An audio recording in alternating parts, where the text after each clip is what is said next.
Business Brain, episode 618 for Wednesday, January 29th, Freethinkers Day, 2025.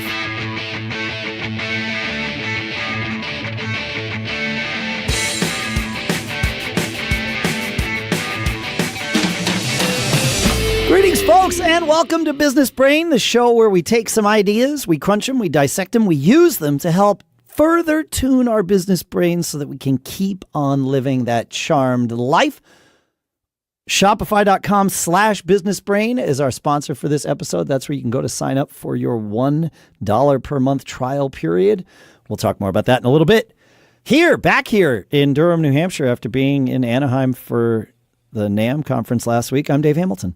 Hey, I'm still out here in Lafayette, California. I'm Shannon Jean, and I love that we're recording on Freethinkers Day. Freethinkers Day. Well, we're actually not recording on Freethinkers Day, but we're releasing. We're releasing on Freethinker. You know, there's a price to pay for being a freethinker. Oh, tell me about it. Big one. Your whole life, you'll be paying that price, and it's a great thing to recognize and also to be prepared that you're going to pay that. There's a price to pay. If you want to, I would say, if you want to lead an uncommon life, you have to be prepared for people to be like, it makes people nervous. It makes some people get afraid, and most people do it because they care about you, right? And they think like, oh my gosh, this is insane. You're going to go nuts. But anyway, it's just a great day to be airing this episode. It is. I mentioned that I was at the NAMM conference last week, and of course we talked about going off to it before when we recorded before I left. It was a great experience. Everything that I sort of worked towards, especially over the last year, but clearly over the last 10 years with Gig Gab, and maybe even longer than that. Really, it was nice to see how welcomed I was into the community, and nice. I felt like I was part of this community, even though I had never been there before, and all of that was great. There was one moment early on where I'm a big believer in what I'll call coopetition, right? People that compete with each other, still helping each other with their businesses, or at least being friendly towards each other, and all of that, and not cutting people out. I mean, you're not sharing your business secrets with people, but introducing people, making relationships, and all of those things. It's the law of reciprocity, right? You give and then you get eventually, and it's not always a one-to-one relationship, of course. Yeah. Right. However, and most of this business, that business, the music business, is that in spades, because it's a fairly small industry. Sure. And then you chop it up into the different segments, like the microphone manufacturers and the headphone manufacturers, in-ear manufacturers, pro sound manufacturers. And then it gets really small. And all those people know they're going to work together at some point. They either have worked for each other or they will work for each other. It's because if you have expertise in one area, you're probably just going to bounce from one microphone company to another. You're not going to go outside that. I mean, you might, but so everybody sort of gets that for the most part. But there was one person early on who sort of snubbed me in a way of like, oh, well, if you don't know about this, then I'm not going to tell you about it. That's ridiculous. But I really truly believe in coopetition. I am certainly a driven person. I wouldn't call myself overly competitive, at least not in a visceral way. However, I noticed something that happened, and it has happened other times in my career, all of which have been pivotal moments. And that is, in that moment when I felt snubbed by him, my first thought was, F that guy. And my second thought, which was almost in parallel with my first thought, was, okay, I guess what this means is now I've got to make a huge presence for myself in this industry again. You want to win. I need to win now. You want to win. That's right. it. And if he had been nice to me, I wouldn't. And he was nice. He just was not. He wasn't treating me as an equal. And it was like, okay, now I need to make it so that there's no question about what the relationship is here in this industry. And so immediately, and it did, in a sense, frame the whole week. Next year at NAMM, the plans are already underway that we're going to be doing Gig Gab live events with various very high profile vendors and things like that. That's awesome. And it was like, and it was just, I laughed throughout the week at this one tiny little moment that this guy he's certainly not thinking about it anymore. It wasn't a big deal to him. Yes. Because it wasn't a big deal. And I'm not thinking about it from like I'll still be friendly with this person and all that stuff. I mean, they showed their colors. I understand. Fine. Yep. I know what box to put you in. We'll still be friends. It's all good. But it really did inform my week. Like, I got to keep driving. Because I got to show that guy. Even if it takes 5 years, I'm going to show that guy. Everybody needs a chip right here. That's it. He put that chip there right as soon as I arrived. Yeah, it's that concept. It's that concept of everyone needs an enemy. Every team needs an enemy. Every group needs something to fight for. You bring mentally I don't know if it's just the human condition or whatever it is, but we're better when we have something to fight against. Even if that enemy becomes an avatar. Like, my issue is not actually with that guy, but he is the avatar now for what drives me. And I always say, if you have to spend your discipline points, and you have a limited number of those, if you have to spend those every day, it's really hard to get something done. But if you have some inner fire that is driving you to do it because you want to do it, then it gets way easier. It's like you with your, tell the story in reverse. You know where you want to get, then it's easier to get there. So that's right. And I think that when I say, we talk about enemy or have it's a cause, and it's gets the sense of purpose. And it doesn't have to be, like you said, it's not a particular person. I'm sure that person's a very nice guy. It's totally fine. Yeah. But it I really don't. Be, I'd have him over for dinner and have a beer with him. It's all fine. Of course. You can pick entire industries. You can pick a whole concept. If you're like, I always, it's not a cause that I rail against is people feeling trapped working for someone else. We fight that battle. We're going up against those things of this mindset that it's riskier to work for yourself than it is to work for someone else. And I believe the opposite. It's far riskier to rely on someone else for a paycheck than it is to create one for yourself. Right? Absolutely. And so 100%. So you can pick whatever you want, but having the cause and the that fight, chip on your shoulder. The chip, you're right. Yeah, it's not enough just to fight for something. We did an episode about. I asked you, like, Shannon, I need to put a chip on my shoulder. Help me. Not too long ago. How do I do that? Right, not that long ago. Well, I found the way. There you go. Yeah, that's it. Yeah, that's it. It's great. It is, and but that industry really is. I've been at the South by Southwest conference 15, 20 times. I can't even count the number. That's cool. I felt more a part of the NAMM community in the first day than I ever will or have at the South by conference. And is that because there's more artists at the South by conference and more merchant type people at the NAMM conference? I think so. There's a lot of reasons that I think that happens. Some of it is what I mentioned, where people are all going to work with each other in the end, and it's not so siloed, right? Everybody kind of has to be friendly with each other, and so that friendliness just sort of informs everything. It was a fascinating conference, and I will definitely go back. I'm a fool for not having gone in previous years. All right. Have you ever wished that starting a business was as simple as hitting buy now on a really good sale? Well, with our sponsor, Shopify, it practically is. I use Shopify for merch with two of my other businesses, and it's so flawless, I almost forgot what it was like to wrestle with clunky systems and endless setup headaches. Shopify lets you design your online store, manage inventory, handle payments, and ship orders all in one beautifully simple platform. Plus, with tools to connect your social channels, you can sell wherever your customers are scrolling. And did I mention Shop Pay?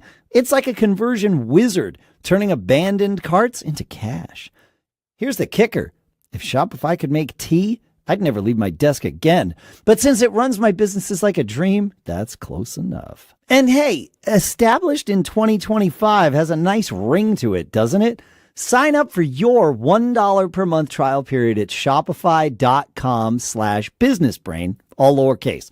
Go to shopify.com/businessbrain to start selling with Shopify today. Shopify.com/businessbrain. And our thanks to Shopify for sponsoring this episode. All right. You and I had a conversation pre-show, Shannon. You were asking me, how can we make more money with this show? Yeah. That's not what this... Always interested. Well, of course. Yeah. That's not what this topic is about. Because it led us into a conversation. You said, well, I feel like our listenership has been going up, and it has. Yep. And, and our longevity in the industry has been increasing, as it does, sort of by nature of linear time doing what it thinks. And the answer is, or the question is, so why aren't we just naturally seeing revenues go up? And that led to a conversation about economic cycles. And I've had an interesting experience over the last, let's say, 5 years in the podcast business. Now, I'm old. I've been doing this older. There you go. Wiser. I'm more experienced. I have many years of experience, and I have seen economic cycles happen. I saw within about a year and a half after we started Mac Observer, I saw the .com bust. I was there. I know. Yeah. Thank goodness we did some smart things accidentally before that, AKA not spending any of the money we were collecting, which was really stupid in the moment, smart in hindsight. Right. Yeah, exactly. So we had a little bit of a war chest. Obviously, we were able to survive and thrive through that, but it required retooling the way the entire business has worked, including Backbeat Media. And then we saw the 2008 downturn. And then, of course, we saw the downturn that, happened certainly in the online industry, but macroeconomically, too, in like the 2023, 2024 range. And I watched an interesting thing happen in the podcast business. And so I'll relate this experience through that lens, but this is absolutely applicable to every industry everywhere. Yeah, sure. What I noticed was, we had 2018 was pretty good. 2019 was rocking. Like that was one of, if not certainly the podcast industry's best year ever, and probably Backbeat Media's best year ever, I think. And then 2020 started. We were still rocking. Things were doing good. We had a 2-week pause at the end of March when COVID lockdowns were announced and all that stuff. Nobody knew what was going to happen. And then it became very obvious what was going to happen. Everybody's going to be home for a very long time. And then all this money started being poured into the market so that businesses could, I looked at all that money, and we talked about it on the show, as sort of, a preventative for unemployment. It was like paying unemployment while people still had jobs, right? Because why not? The money was going to go to them either way. Might as well keep the companies going so that things can continue to thrive. And things, especially in the online industry, did for about another 18 to 20 months, because it was the only place people could really spend their advertising dollars. Yeah, right. Yeah, it was freaking awesome. It was great. We looked like geniuses, but what we were was just order takers in the right spot. And the money flowed. We were able to charge a high premium for many shows, including this one. And then the macro economy took a breather, right? And that impacted every business. And the advertising business is, I always say, we are leading indicators. We see it before it happens to everyone else, whether it's going up or down. Right. We get to see it. Yep. And it's just how it be. It's fine. It's something I've learned, and I don't necessarily like it when it goes down, but I understand that this is not the first time I've seen it, because it's not the first time I've seen it. However, there were a ton of people in our industry who, maybe a year and a half ago, like October, November of 23, where I would talk to them about, okay, yeah, things are slowing down. Oh, no, no, our business is basically flat. maybe up just a couple of points. And I'm like, we're down 30%. Like, I know this. And I know we're not doing anything wrong. We spent a little bit of time asking the question, like, what have we done wrong? What's going on? Yeah. What's going on? And the answer was, it's not us. It's that people were either telling us their businesses were down 30% as well, or they were lying. It was one or the other. And lying makes it sound malicious. It wasn't. What I realized was, wait a minute. There's all these people in that industry, some of which are in very influential or powerful positions, controlling lots of dollars in one way or another, who have never been in the business world during a downturn.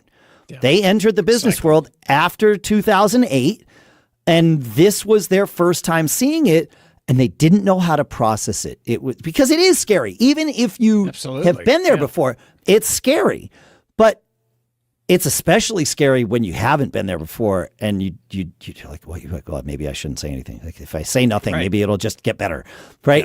Yeah. And it took a while. It took another 6 months before those same people that were saying, everything's fine, were saying, like, I guess it's okay to talk about the fact that the whole industry's down. It's like, yep, that's what I've been trying to tell you. Yep, that's right. And I think a couple of points you made that are really important is, like, I tend to internalize everything. I'm, hey, when you want to criticize, look out the window, or what is that? When you want to criticize, look in the mirror, compliment, look out the window. Look out the window, sure. And so when this stuff happens, and I've been through these same cycles before, coming out of COVID, same kind of thing.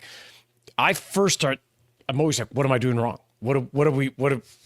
What's not working anymore? Because everything changes, right? Nothing stays the same. Some technique you figured out for a while that's killing it eventually will stop. Either everybody starts doing it, or your unfair advantage goes away, and you have to create another one.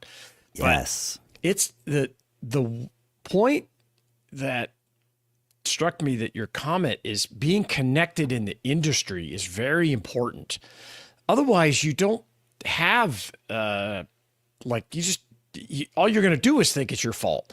If you don't have other peers to speak to and to share information, like your point earlier in coopetition, you need sounding boards and peer groups and ways to have those conversations so you can realize, okay, it's not us. It doesn't mean you don't have to act. You absolutely have to act. Have to act, yes. Yeah. And hopefully you're acting before, because if you've been through it a time or two before, you could start to see it around the edges. Like, hey, these steady customers or whatever, they're changing their habits. What's happening here? What happened? Yeah. Right. So you start, and you want to talk to them, right? They're like your first leading indicator. Like, what's going on? Our budgets are cut, or, hey, we're bringing everything this, or we're taking everything in-house. We're not using your services anymore. We're trying to save money. You start to see that enough, and then you should start talking to your peers, just like, are you guys seeing this too? Or is something different? And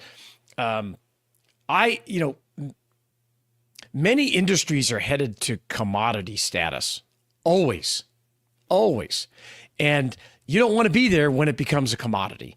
You want to take advantage of it when it's a profit center, and kind of shift your way into something else as it becomes a commodity. And economic pressure, I think, accelerates that. And so if you talk to people and get involved, it'll help with your framework and your thought process, because it sucks. Because you know what comes next? I can't have all these people working for me. I got to lay some people off. That's right. I can't afford this big build. I can't pay the rent, or I can't pay the mortgage on the big building we have. When you are victims, but I'll use the word because it's efficient. But when you are victim of someone else's budget cuts, eventually you will have your own budget cuts if you don't change anything. And so I like this idea of, blaming yourself or looking inward, however you want to frame that, because that is the thing that will, for me anyway, that motivates me to find creative solutions. Yes. Right. Yeah, and look, sometimes those solutions, or sometimes what happens in an industry, in any industry, when there's an economic downturn, is that some businesses will stop. They will close. Some businesses absolutely. some businesses will be acquired. There'll be some version of consolidation, right? And some businesses will hunker down and figure out a way to, okay, well, if our business was able to serve, 100 customers, how do we take the resources we have and serve 200 customers so that we can pay for the resources that we have, right? Don't bring on new things. Right. And sometimes that's doable and sometimes it's not. And you got to figure that out and all of those things. But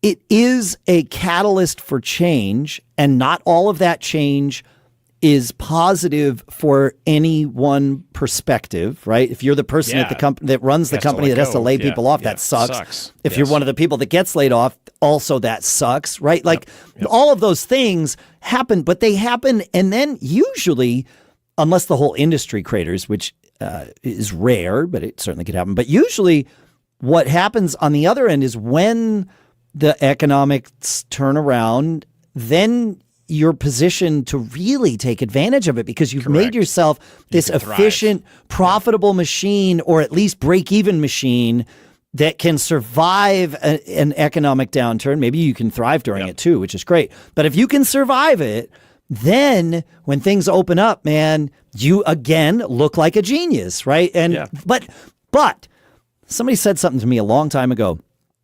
When it rains, fill up your buckets. Yes, that's right. Your bank account. That's your bank account. Your bank account, so that you can, because there's also tons of opportunities when economic downturns happen. And I'm speaking from a business owner that's lived in the excess inventory, surplus, taking advantage of opportunities. I'm an opportunistic buyer, whether it's excess inventory that didn't sell or your business that you can't keep running, right? So if you have that bucket that you filled up, you can really make those economic downturns work for you.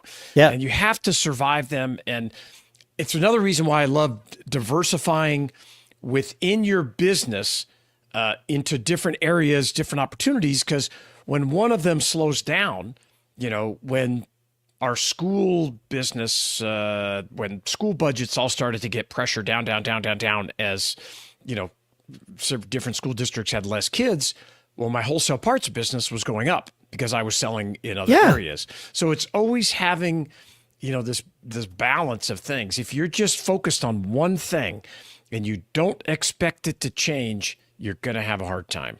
Yes. So It's send us your questions about this. There's a whole lot more we could talk about this, but we don't want to impose on your time more than you've expected us to. So there you go. I'll leave you. It's not your fault when it happens, but it's your fault if you don't act. Yes. If you don't take the actions, and if you've seen it before, and those, like I said earlier, those indicators, you have to be quick and you have to communicate because your people know what's going on around. They see it too. And if you think you're hiding it by not talking about it, that's just not true. They see it. No, I'm very frank with the team. It's like, okay, well, the economy sucks this year, and I'll tell people, look, we lost as a business, we lost money in whatever year, in 2023, we lost money in our business. Okay, it's fine. Like I always say it as calmly as I can, because it's not news to me, right? So I've already processed the loss. It's like, okay, well, we lost money, but obviously we're able to keep everybody employed. We're used to this. We know how to ride this, or at least we think we do. Plus, all the things that we've already been doing together are the things that will set us on a track to success going forward. So it's awesome. Yeah, I'd love to hear your stories, how you adapt to economic uncertainty, downturns, whatever it happens. Feedback at businessbrain.show. Speak out. Yeah. Let us know what you think. I will say, as someone who is in a line of business that is that leading indicator, I am seeing signs of things aiming up. And that started probably mid-November, early December. So it's very early days of those positive signs. But they are positive signs, and there are several of them for us. So maybe that means something good for you, and we can all keep on living that charmed life. We will see you next week.